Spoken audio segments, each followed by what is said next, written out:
Dieter, thank you very much. Thanks. So we're here to talk about personalization. Now, I am sitting here with two people who lead categories, Dieter in your case coffee, Novi in your case beauty, where consumers already have absolutely heightened expectations of personalized experience, personalized product recommendation. So I'm very excited to hear about how you're both personalizing and how you're both elevating your marketing through personalization, particularly in this critical Ramadan period, to deliver those wonderful brand experiences, to cut through, but also to win in your categories. Dieter, can I start with you? Okay, sure. Okay, especially for F&B and coffee category, of course, within the 12 months of the year, Ramadan, of course, first 2 weeks is the slowest one. And then it will be picking up again on the week 3, week 4, and then after 7 days after Lebaran. So we gotta be careful as a marketers that if we're going to spend budget, we're gonna have to, pick and choose carefully on how to do it. Specifically now, because we know we can do personalization, we can ensure that every money that we spend will get like the better ROI lah. So for Kopi Kenangan itself, we know that the user during Ramadan, product consumptions may change, the window consumption also change because it's getting smaller because nobody, people who consume coffee in the morning and also like afternoon is getting smaller, right, the pool. So we gotta also need to ensure that whenever we target the people before breakfasting time and after breakfasting time, we're going to compete with lots of competition out there, right? So I think this is where the first party data play really big role. Which is why now we play around first-party data more in Kopi Kenangan. Previously, we do only collecting data from our app, but we realized that sales sometimes happen more in the offline stores. So we got to find out on how to integrate all the data that we collect from the offline POS and also throughout our other data points such as WhatsApp and then application and also like maybe from aggregators if there's any. Yeah, so now we work in more omni-channel to retarget our audience and serve them with more personalized products, for example, because we also know that during Ramadan, some people might switch from consuming coffee into something more refreshing like tea or maybe some other refreshment beverages. We also want to see, we also can actually see the historical habit of the user on what are the type of drinks that they usually buy, and we can send like personalized messages or maybe like specific promotion to the user using that data. So yeah, I think the key is that if you can capture as many first-party data as possible from every touch points that you have, then it's gonna be like really powerful for you to win in this Ramadan, where everybody is like screaming at you through the ads and everything. Yeah, Dieter, thank you. Now, Novi, I mean, you are in beauty the ultimate personalizable category. So how are you dealing with Ramadan this year? Yeah, so basically we're coming from the beauty, basically Alhamdulillah Paragon surfing like from the decorative and also starting from the skincare also up to the personal care itself. So basically if you're talking about the personalization, definitely currently we've already conduct like the hyper segmentation, for example like in skincare, we totally tapping into the consumers exactly based on their skin needs, So basically we are talking about this skincare itself, starting like from example, what is basically the skin condition, because each of the consumers' preference totally is different. Like for example, there are some are needing for the hydration, needing for the anti-aging, and then needing for also the sunscreen, all those kind of hyper segmentation.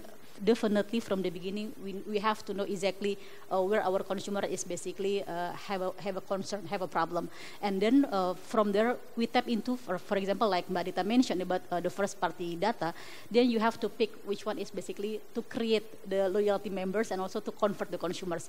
And we are doing that through our many channel because we already have also customer care through the chatbot, WhatsApp chatbot, and also we also connect to our consumers through our digital channel, through our platforms. And also those conducting from our, for example, like the regime of the products.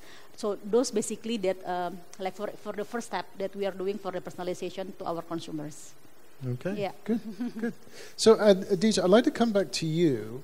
And when I think about coffee, and I think we have something in common that we are both coffee addicts. Yep. Yeah. Of course. It is. I find it very difficult to do anything before my second cup of coffee in the morning. Same here, same here. But when I think about coffee and culture has been intertwined in so many parts of the world for so many years now. But when I think about a cultural festival like Ramadan, how are you adapting to subtle shifts in consumer behavior amongst diverse groups, and particularly the younger generations, who, when they come to a festival like this, their behavior is just as likely to be influenced by social media influencers, as it is from the traditions that the family passes down to them, so which creates that kind of unpredictability.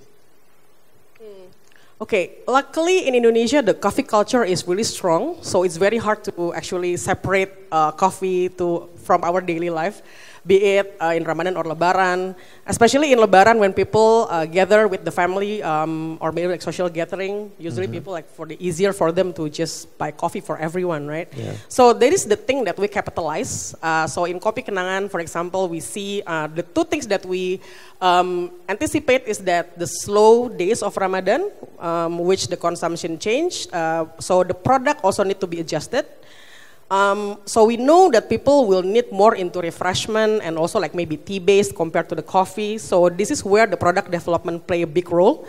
We need to stay relevant with the festivities, which is why now we have the Blewah Mewah series. Maybe if you want to try a little bit of promotion here, because the funny thing is that Blewah is very identical with Ramadan, right? So we want to capitalize that and say like as a local coffee company that really close to Indonesian culture.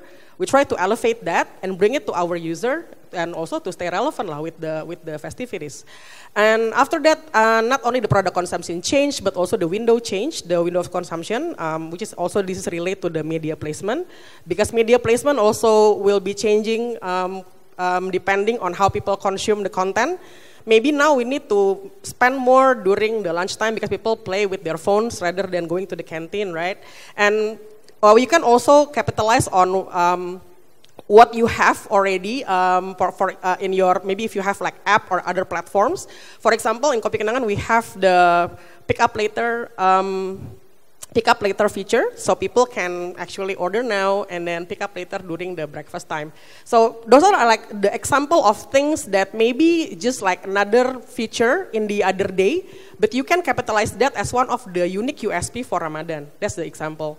So not only having to create something new, but you can actually look back and see whether you have any old product, maybe the delisted product or the features that you haven't emphasized before, but it's relatable to Ramadan. And for our peak time, which is in Lebaran, we know that people tend to go mudik maybe like D-7, and then they stay in their hometown until D+7. So those 14 days window is very crucial for us to win our customer. Because mostly people, for Kopi Kenangan itself, our store like 40-50% is still in Jakarta. So when you said the great migration happened right? From Jakarta to the other cities, then our user also move with them, right? So these are the things that we can play with it. So we can target them maybe in Jalur Mudik, because we have stores in Jalur Mudik. We can do the geofencing or maybe like the precise ads targeting to nearby the rest area or maybe SPBU, for example. And also we have to ensure that we can also see the data of the Mudik. Usually we can take a look at the annual Mudik report, which cities are from Jakartans people like go back to hometown to, and we have to ensure that our store there has the same readiness as in Jakarta. So whenever our users go to the hometown, they can get the same experience as they're having regularly in Jakarta. Yeah, I think those are the things. And then the last one maybe because for the social gathering, family gathering, people tend to buy more than they usually buy. So we gotta create something for them like special bundles or like bigger economical bundles. So we can also capitalize on higher basket size during those times. So I think when people migrate, it's always fascinating because people pick up trends from one part of the country and bring it back to another part of the country, or they take it from Jakarta back to their hometowns. Yeah. I mean, can you see that happening in terms of the sales by stores where different habits and tastes are actually traveling across Indonesia? Yeah, actually, if you, because we are almost nationwide, right? We have 800 stores almost nationwide. So, and people tend to have their own favorite drinks. So whenever they go, they tend to always buy the same. Even when we have like new products, we innovate, they will try it, and then they also will still buy their favorite product. So we have to ensure that the stock will is safe for like the cities that they are going to. So I think that's one of the important thing to keep it. Fascinating. Novia, I'd like to ask you about technology and personalization. So I was watching a lot of the videos coming out of CES 2024, the Consumer Electronics Show. And I was stunned by the just amazing personalized and predictive technology that there is there when it comes to beauty, and particularly skincare as well. So the magic mirrors, the personalized apps, the connected home devices. And I thought it was absolutely incredible where we are now.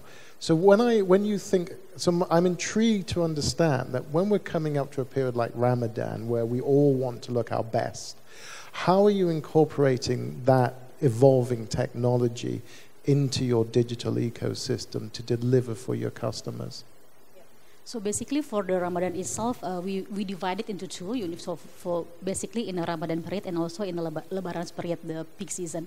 So basically like for the Ramadan period, we dominantly push more on the skincare, because why? Because we have an app, so we have a tools where basically the R&D, our R&D is the biggest in Indonesia. Then we have totally complete having the shade, all the database from our the consumers.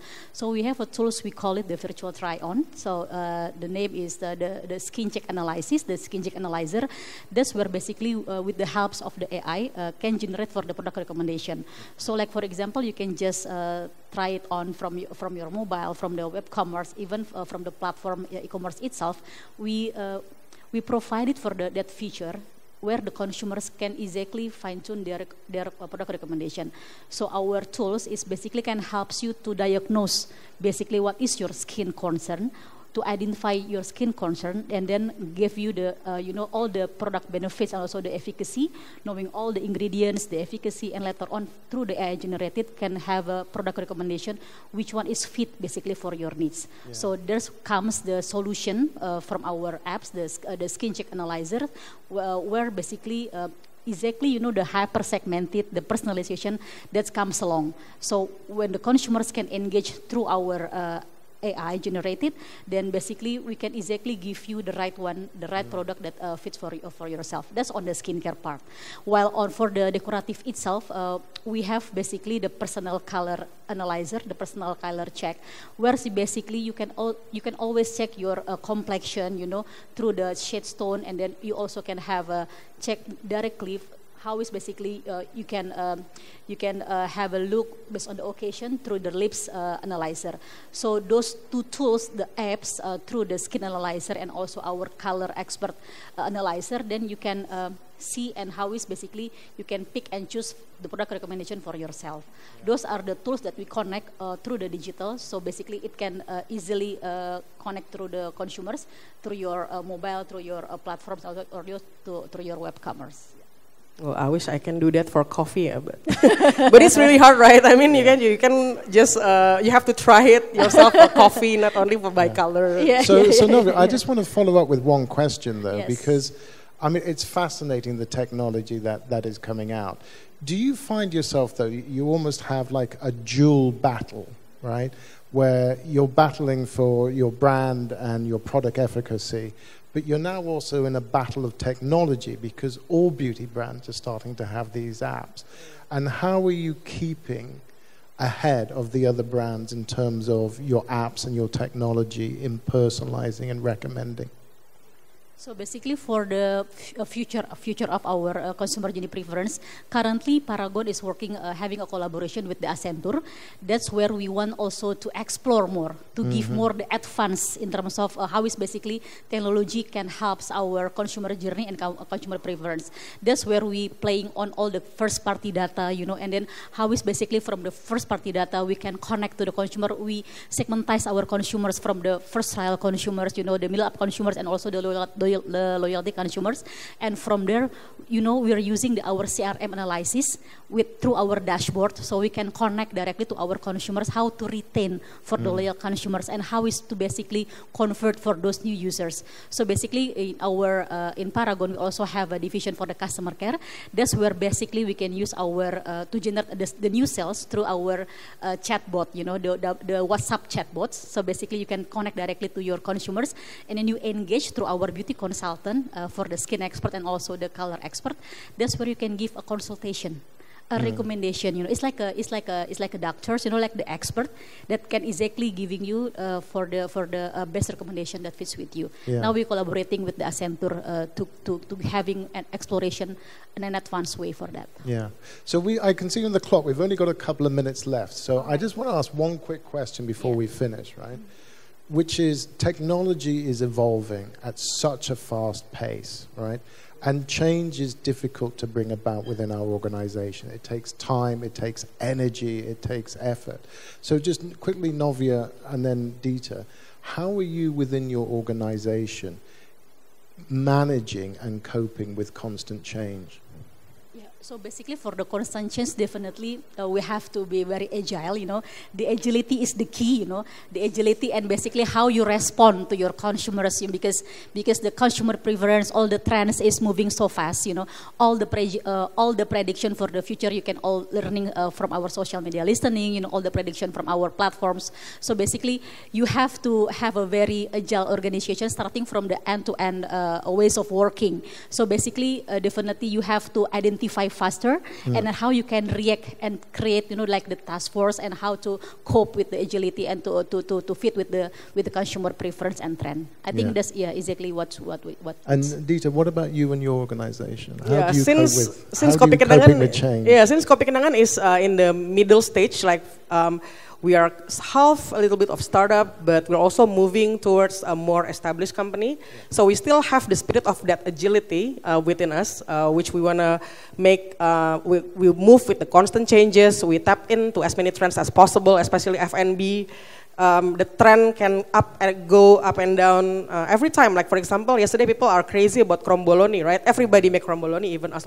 We also make cromboloni, and tomorrow maybe there's something else. So that kind of spirit agility we're trying to keep. But of course, first as marketers, we need to pick and choose which one are impactful enough for us to make changes for.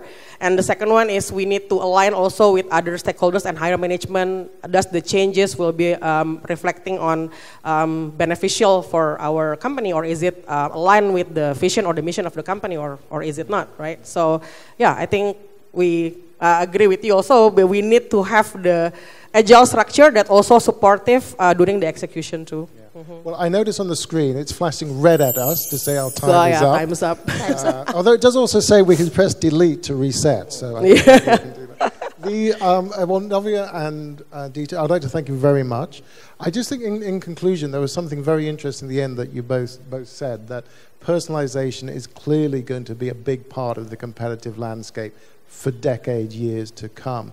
But it's still the spirit, the human spirit, to bring about the constant change, to keep us competitive, which I think is going to be the difference between those brands that win and those brands that don't do so well. We can't always rely on AI for everything. Yeah. It's human spirit and endeavor at the end of the day that keeps us winning. Thank you both very much.